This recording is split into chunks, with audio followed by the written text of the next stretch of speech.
Disney reaches an agreement with the union on furlough details, cruise line extension on the shutdown, and Bob Iger returning to Disney. This is the DPI podcast.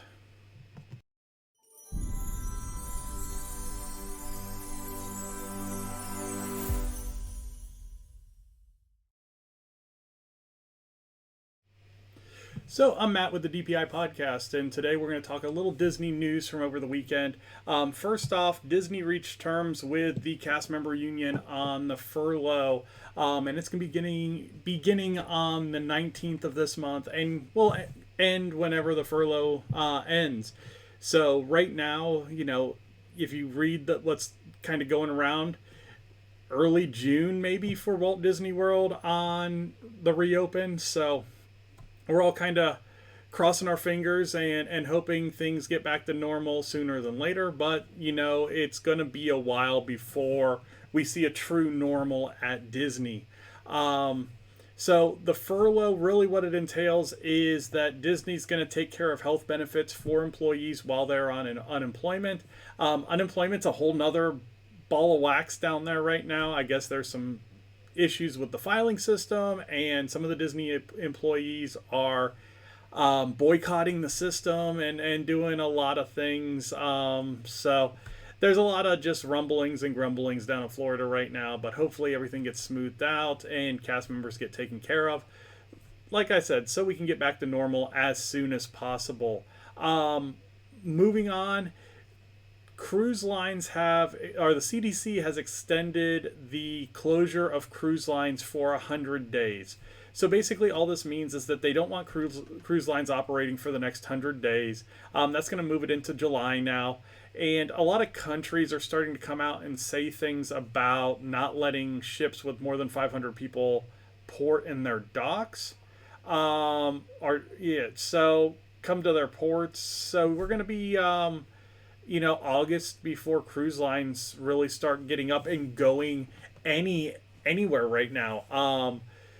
I know Disney's really kind of pushing all their stuff back. They're doing a good job with the 125% credit for future bookings. I know my family took advantage of that when we were kind of left out to dry with the first cruise that was actually canceled on the 16th of March. So, there's a lot of things going on, but, this is for the best of everybody. We want to make sure that people are safe. We want to make sure that we can keep people healthy. So I think this is a good idea for Disney to kind of keep this under wraps right now, and for the CDC to come out and extend this closure. Before we move on to the next topic, I want to hit our sponsor real quick. Princesses and the Mouse Disney Travel is our sponsor. Peter over there does a great job helping people that have questions, maybe haven't been to Disney in a while, book and plan their trips. Peter and I have been working together for a while now, and a really good resource on getting people good value for the money that they're spending down at Disney. So if you guys have any questions, look them up, Princesses and the Mouse Disney Travel on Facebook. And there's also a website, patmdisneytravel.wixsite.com. And he'll get you taken care of.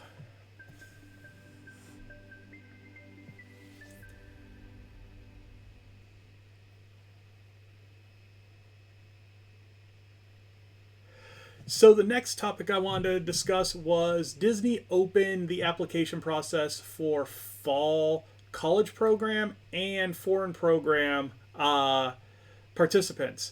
So where this gets at is Disney is really looking at ramping things up at the end of summer and getting that back to full staff feel. These will be for people that will arrive at the parks between August and November, and really get that ramp up going into Christmas season.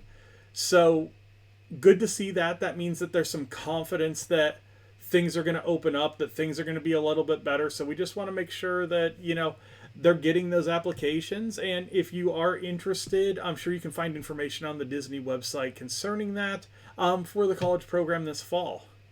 last but not least, we're going to talk about Bob Iger. Bob Iger's been kind of the voice of the company since the shutdown happened. Bob Chapek has been relatively silent, but I think it's probably for the best that he has been.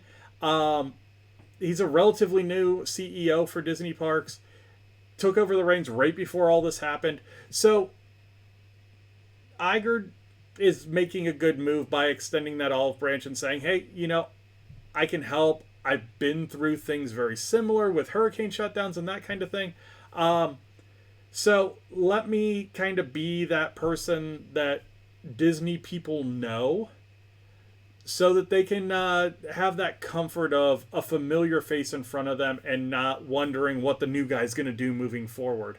So I think it's a good move for Disney. I'm glad to see Iger kind of taking the reins and being part of the reopen and all those discussions. He was already part of the board, so I didn't think he was going to be out of the picture completely.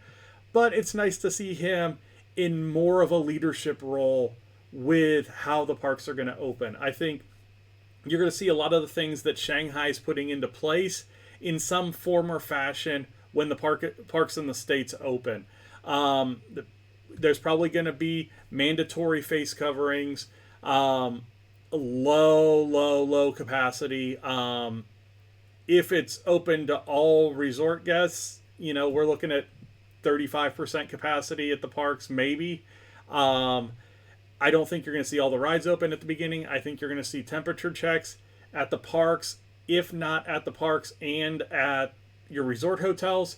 So I think there's a lot of things that they're going to be doing to kind of mitigate any problems that they have before they happen. How they're going to deny entry, I don't know. I think they're going to have some rules put into place before that are relatively well known, and you're probably going to hear them 1,000 times before you get to the gate that this is happening. If you fall into this category, you will be denied entry into the park.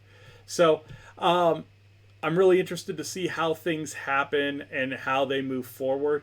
But with that being said, things are going to get back to normal at some point. These things don't last forever. We just got to kind of keep ourselves safe right now, and hopefully on the backside of things, we can figure it out. Again, I'm Matt with the DPI podcast. Thanks for watching today, and if you have any questions, definitely hit us up. Have a good day.